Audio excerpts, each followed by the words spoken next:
Hi everyone, my name is Elle, and thank you so much for coming back to our channel, This Chick Budgets.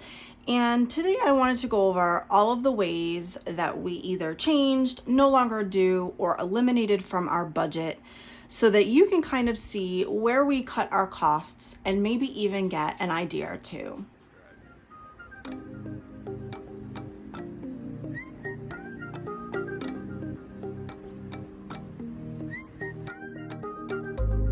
Sound Drive.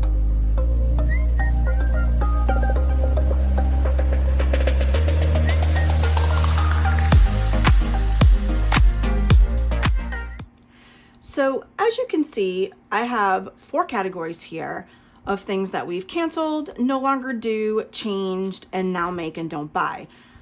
I really felt strongly about making 4 different categories because I feel that they're all different.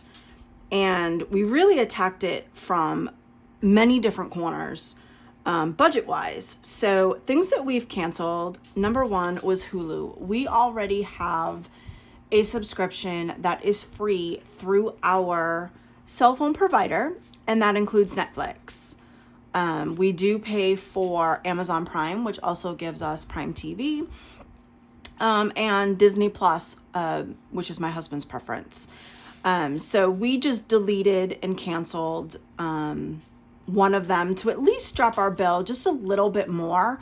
Even though a lot of these subscription services are relatively inexpensive, the dollars do add up.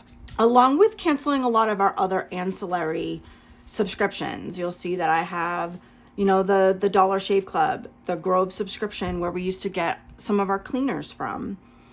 Any extra insurances, and what I mean by that is things like jewelry insurance, extra electronic insurance, any additional insurances that while we are still very much in debt, do not seem as important to us as if we had enough money, were debt-free, and could afford the extra luxury of additional insurance.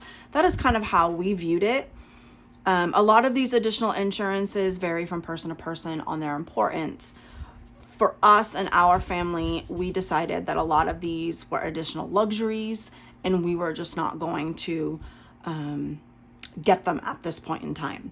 So we did cancel a lot of our extras, as well as any app subscriptions and food subscriptions. And what I mean by those is apps that you pay for. Things like the Calm app or anything of the sort, an app that you pay for. We cut a lot of those out. Either we weren't using them as frequently as we thought we would when we initially signed up for the service, or found that we could make a spreadsheet that could do the same exact thing, or it was just really an unnecessary expense altogether. So that really is a very personal choice depending on your situation. For us, a lot of these things were a no-brainer for us to cancel. There was no really rhyme or reason why we had them. It was just purely convenience. Things that we no longer do. Because we no longer live in a city, we don't DoorDash or use Instacart. And the number one reason for that is it's not offered in our area. That was a really easy one to let go of because we simply cannot use it. We also do not buy new or full price. And what I meant by this was we shop a lot at discount stores, things like secondhand, marketplace, pawn shops, things of that nature. Those are more of the stores that we gravitate to. A lot of times you can find good quality product at a much discounted rate than if you were buying it in a store, and it's relatively the same thing. We tend to do this quite a bit. The other thing that we no longer do is we no longer go for upgrades. If it's not broken, do not fix it, do not upgrade. A lot of times that does cost you money. We also do not go out for ice cream. This was huge when we lived in the city. A lot of your ice cream shops, they were packed full of people. It was the thing to do, at least in the area that we lived in. We no longer go for ice cream. Some of these ice cream places that we've gone to, especially like the yogurt places, like their ice cream could be $15 to $20 a piece. And to me, that's just insane. So we buy gallons of ice cream and different popsicles and different treats and such, that we, if we can use a coupon for it, we do.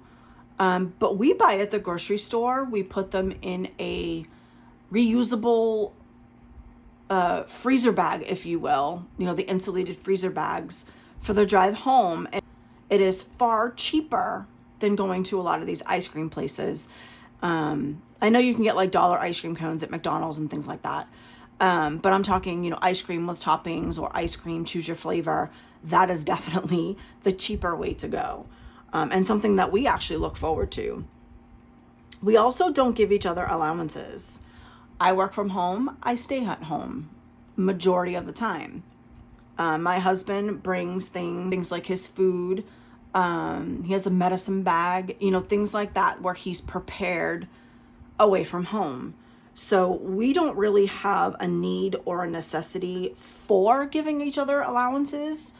It just doesn't fit in our lifestyle, and therefore we don't. We also do eat out, but we do not eat out except on our date nights. This is something that we've had to really, really, really be strict of, because it is so easy to be out and about running errands. Oh, it's 10 minutes to 6. I might as well just stop.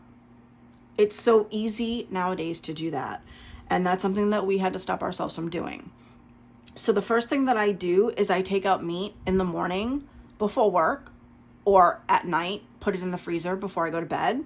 That way I have no choice but to go home and cook because it's already out. Also, we do not go to get our nails done or hair salons or anything like that. I cut my own hair. My hair is all one length. It is just easy to do. I color my own hair. I give myself my own manicures, and I give our pedicures. My husband's bald, so he doesn't really have a reason to go to the salon. And therefore, it was just another area that we could cut to where it was very minimal and it got the job done. So this is just something that was really easy for us to cut. We also don't use a mechanic. I know a lot of people are not mechanically inclined. A lot of what we've learned was from YouTube, watching someone else do it, pausing the video, following along, and buying parts from other sources other than a mechanic shop or the dealership. Places like eBay, the auto parts store, there's rockauto.com, there's Marketplace, there's Nextdoor.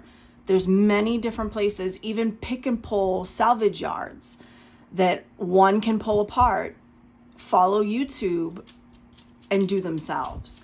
Not at all saying that everyone can do that. Not at all saying that every repair can be done that way. Even my husband doesn't do every repair by himself. There has been instances where we have gone to a shop because it was just something that we couldn't do ourselves. I would say 75% though, if not a little bit more, we do ourselves. And a lot of it comes from salvage yards. A lot of it comes from pick and pull places. A lot of it comes from rockauto.com. Some inexpensive ways to get parts that you need, even down to used tires. As long as they're in good condition, why not? It buys you time. Not everyone will agree.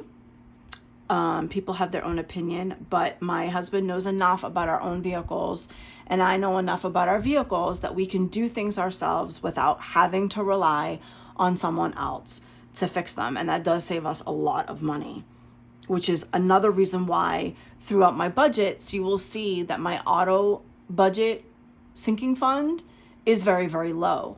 And that is why, because we can do a lot of the work ourselves. So I'm not saving up for that time, that the car needs to go in the shop. We also, when we go out with people, we do not offer to pay. We are on a budget. We're trying to get out of debt. And part of that has to be realistic. Realistically speaking, we cannot take on any more debt or any other expense from anyone else. If we go out with anyone else that is giving up our date night to transfer into that night out, and that is all we spend. So I know at least where we came from and I know it's a really big thing in my family. When you go out, it's, oh, I got that. Oh, I got you. Or our treat. That's awesome if you're debt free, but not when you're in debt.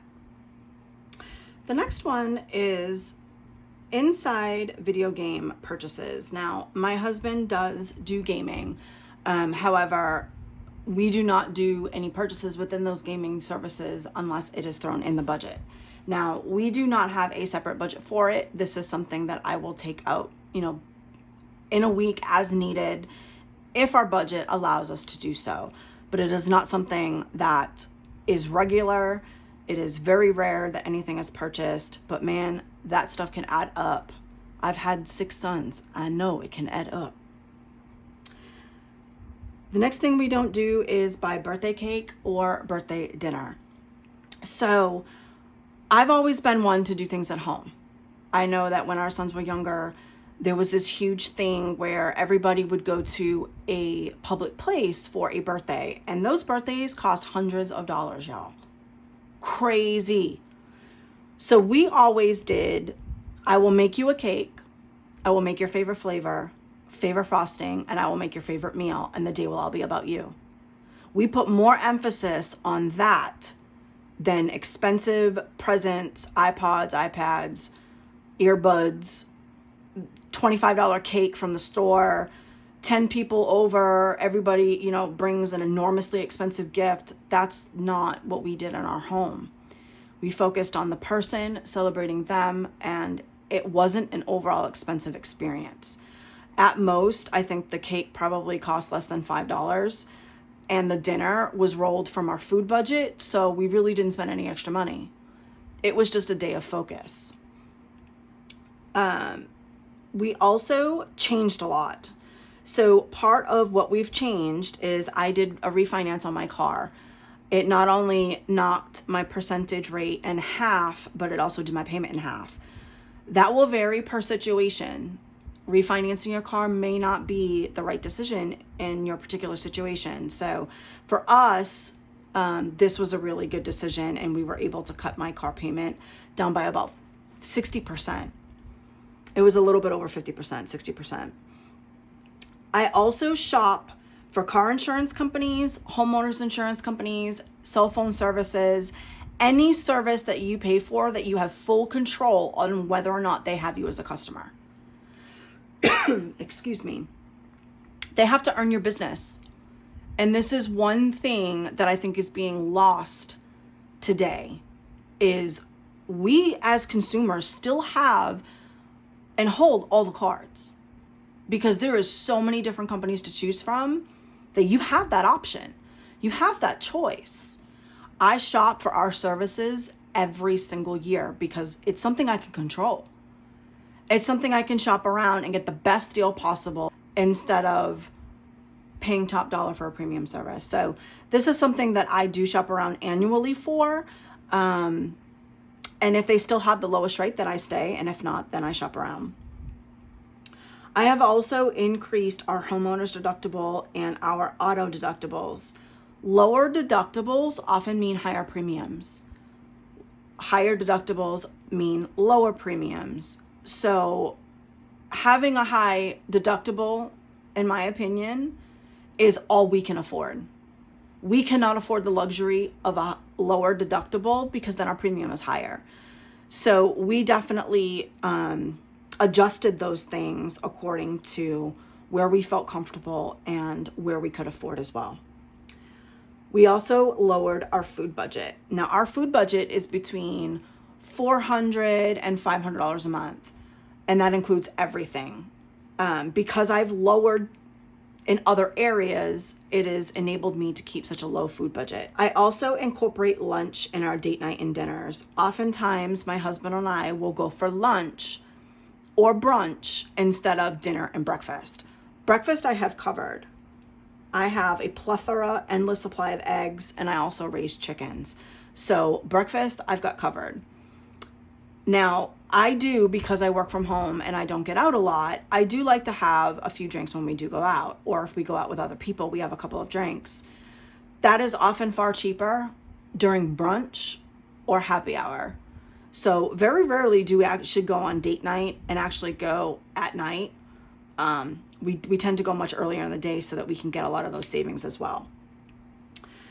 Things that we make and don't buy. I have a very ethnic family. There are many different ethnicities, and we love food. So a lot of the ethnic restaurants that we go to, they're not exactly cheap. So I have learned, YouTube is a great resource, y'all. I have learned to make a lot of our foods that we love to go out to eat for. I've learned to make a lot of those at home. Any baked good bread and rolls, whether it be bread, cookies, biscuits, tortillas within reason, anything that I can bake, pretty much I make from home, because it is like a $25 cake versus a $3 or $4 cake. It is, a $2 package of cookies versus, $6, $7, $8 for pre-made cookies in the bakery section. So there's another way that I can reduce our food budget by switching to a mindset of, I'm just going to do it myself. Which then coincides with, I make half of our condiments. I have eggs, I can make mayonnaise. I have a plethora of vinegar and herbs. I can make my own vinaigrettes and salad dressings.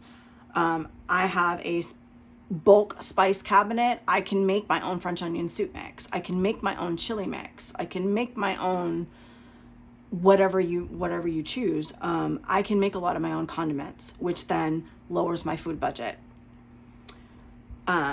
We also do our own landscaping. I know I touched upon it in our last video, where we live on acreage.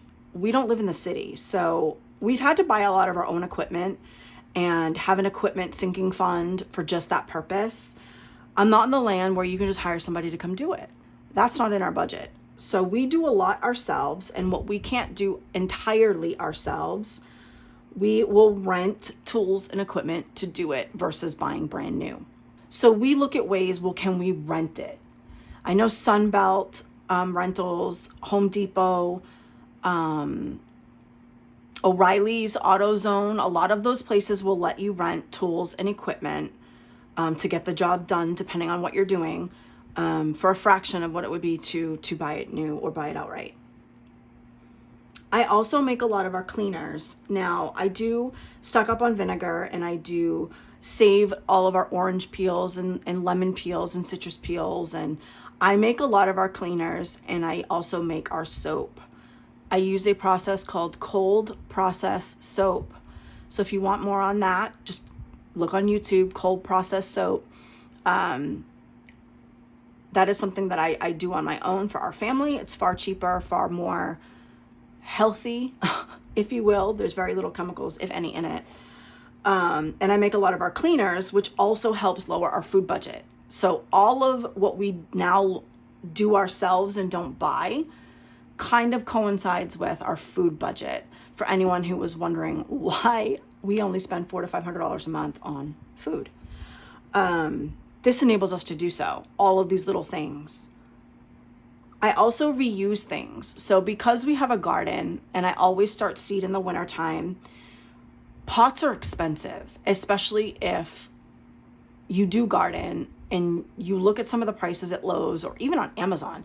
Some of these things you can buy relatively inexpensive, but they are so super thin that one season they're going to crack. Or they're more well made, but now they want triple the price for them. What we do is, if it is a jar, I save the glass jar, because y'all, I can our food, which is a whole different discussion. I do can a lot of our food and preserve a lot of our food. Those jars are expensive, especially the colored ones. Even down to our sour cream containers, your Parmesan cheese containers, any of your plastic containers, you can poke holes on the bottom and use them as planters. A lot of these things that we are now in the market for purchasing, I'm just finding other ways to do it for little to nothing. So that has helped our budget out a lot. We also do not purchase coffee outside of the house. I have made a little coffee bar with what I feel a gazillion ways to make coffee. I think we've got 5 ways to make coffee. as well as we buy whole beans, and I do have syrups and all of that jazz that we can make a lot of our coffee at home, and we bring our coffee to work. Breakfast, lunch, and dinner kind of coincides with that. So we use leftovers from our dinners and our weekend meals and our crock-pot meals. I put in prep containers that my husband takes out of the freezer and brings to work. That includes breakfast burritos, breakfast sandwiches, leftover meals, leftover lunches, anything of that sort, including drinks, including snacks, including treats. Everything of that sort comes out of our grocery budget, which in turn he brings to work, that I eat during work because I work from home, so that we don't have a need to go out. So this is all pulling from that grocery budget, which in doing a lot of these things up here enables us to do that and enables us to keep our budget as low as possible. Hibiscus and Jamaica tea, I put this in here because I'm in the South, y'all. Hibiscus and Jamaica tea is like Kool-Aid. It is amazing stuff. But I was finding that a couple times a week I was buying this tea on my way home, and for a large, it is like $5, $6, $7, depending on where you go to get it. That is crazy, especially assuming it's a plant and we have a garden. So I got some seeds, I grew them, and now I can harvest my own Jamaica for my own Jamaica tea. So it's a question of, what do you buy all the time? Now look at your list. Out of this list of all of these things that I buy, what could I grow myself? What could I make myself? Something is an all-purpose cleaner. It's as simple as a jar full of white distilled vinegar and the leftover peels from your children eating cuties, or your leftover lemon peels from you making dinner. Throw them in the jar and let them sit. That is an all-purpose, anti-everything cleaner that you're going to the grocery store, taking out of your food budget, $5, $6, $7, depending on what you buy, to do the same exact thing. So that is really the mindset that we've used in coming up with this list of everything that we've changed or incorporate into our budget. It's basically expanding our mindset and using the whole learn versus buy concept. Can I learn it? Okay, then I'll do it myself. If I can't learn it, how do I buy it? Because it's not going to be brand new. So it's using those strategies that have enabled us to lower our overall budget and lower our expenses so that we can redirect those monies elsewhere. Because right now we're in debt. We have to be able to pull from every single direction. And this is one way that we've been able to basically pull money from every direction we could possibly think of and lower the overall amount of expenses we have so that we can, in turn, get out of debt faster. Because in essence, that's what we want. We want to get out of debt as fast as possible. But a lot of that comes with hard decisions. So these have been our hard decisions and the changes that we've made that hopefully will explain some of the categories or lack thereof that you saw in our last budget video and make more sense of it all. So I do hope that this gave you some ideas, some different ways that you can pull money from, different changes that you can make. And until next time, bye y'all.